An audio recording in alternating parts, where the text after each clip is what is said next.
வெற்றிலை என்பது வெறும் இலை மட்டும் இல்லைங்க. அந்த வெத்தலையில் எவ்வளோ பயன்கள் இருக்குது தெரியுமா? செரிமானத்தை மேம்படுத்தவும், வயிற்று வாயுவை போக்குறதுக்கும், இருமல் மற்றும் சளியை துரத்தி அடிக்கவும், நரம்பு மண்டலத்தை பலப்படுத்தவும், இதில் உள்ள ஆன்டி ஆக்சிடென்ட் மற்றும் அழற்சி எதிர்ப்பு பண்புகள் உடலின் ஆரோக்கியத்திற்கும், மேலும் சில தலைவலி மற்றும் சில நோய் தொற்றுகளுக்கும் இது மிகவும் உதவியாக இருக்கிறது. இவ்வளவு பயனுள்ள வெற்றிலையை வைத்து ஒரு கஷாயம் எப்படி பண்ணலான்னு பார்க்கலாங்க. வெற்றிலை கஷாயத்துக்கு தேவையான பொருட்கள் பார்த்துடலாங்க. பட்டை ஒரு துண்டு, 2 ஏலக்காய் நசுக்கி வச்சுருக்கேன். அடுத்து இஞ்சி ஒரு துண்டு நசுக்கி வச்சுருக்கேன். சுக்கு ஒரு துண்டு பொடி பண்ணி வச்சுருக்கேன். அடுத்து ஒரு 20 மிளகு பொடி பண்ணி வச்சுருக்கேன். ஜீரகம் ஒரு 1/2 ஸ்பூன் எடுத்து வச்சுருக்கேன். அடுத்து நாட்டு சர்க்கரை 1 ஸ்பூன். அப்புறம் 3 வெத்தலையை நல்லா கட் பண்ணி வச்சுருக்கேங்க. அடுப்பில் 2 டம்ளர் தண்ணி வச்சுட்டு நம்ம கீழ்ச்சி வச்சுருந்தோம் இல்லையா வெத்தலை, அதை வந்துட்டு போட்டிருக்கேன். அடுத்து நம்ம எடுத்து வச்ச பொருட்கள் எல்லாமே போட்டுடலாம்.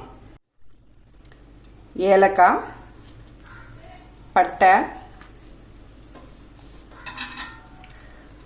பொடிச்சு வச்ச மிளகு, அப்புறம் ஜீரகம்,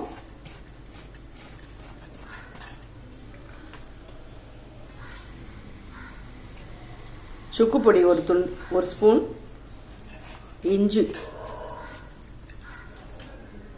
லாஸ்டில் நாட்டு சர்க்கரை. இது நல்லா கொதிக்கட்டுங்க. நல்லா கொதி வந்த உடனே ஒரு 5 மினிட்ஸ் நல்லா கொதிக்க விட்டுட்டு, அதுக்கப்புறமா ஒரு 10 to 15 மினிட்ஸ் சிம்மில் வச்சு சுண்ட வைக்கணும். 2 டம்ளர் விட்டிங்கன்னா 1 டம்ளர் தண்ணி சுண்டணும். நல்லா கொதிக்க ஆரம்பிச்சிச்சிங்க.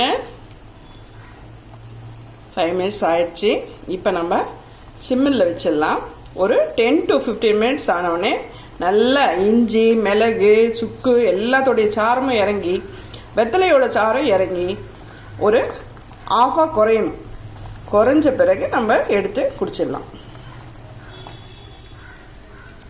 15 நிமிஷம் ஆயிடுச்சிங்க. இப்போ நம்ம ஆஃப் பண்ணிடலாம். இதை நல்லா வடிகட்டிட்டு குடிக்க வேண்டியதுங்க. வெத்தலை கஷாயம் ரெடி ஆயிடுச்சு. இந்த மழை காலத்துக்கு எல்லாருமே செஞ்சு சாப்பிட்லாங்க. இந்த கஷாயத்தை தொடர்ச்சியாக ஒரு 4-5 நாளைக்கு காலையில் வெறும் வயிற்றில் குடித்தா நல்ல பலனை தருமாங்க. மேலும் 6 வயசுலேருந்து குழந்தைங்களுக்கு கொஞ்சமாக கொடுக்க ஆரம்பிக்கலாங்க.